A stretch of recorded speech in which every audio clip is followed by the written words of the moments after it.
Hello everyone!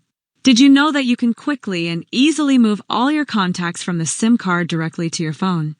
This option allows you to better organize your contacts and synchronize them with different apps and services. In this guide, I will show you step by step how to move contacts on your Samsung Galaxy phone, making them more accessible and secure. If you haven't used this useful feature yet, now is the perfect time to find out how. So here's what you need to do. First, find and open the Contacts app. Once you're in it, the next thing you need to do is tap on the 3 horizontal lines in the top left corner of the screen, which will open the Options menu. In the menu that appears, select the Manage Contacts option. When you're on the Contacts Management page, you will see several options. Find the Move Contacts option and tap on it to open it. Now, in the From section, if you have multiple SIM cards, choose the one from which you want to move the contacts, and it will open a page with a list of contacts saved on your SIM card.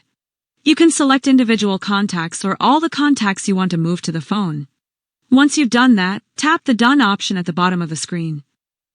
Then, in the To section, tap on the Phone option, and right after that, tap the Move button at the bottom of the screen. This will start moving the contacts from the SIM card to the phone. When the transfer is complete, tap the OK button at the bottom of the screen. And that's it. Afterward, all your contacts will be successfully transferred to the phone and will be available in the Contacts app.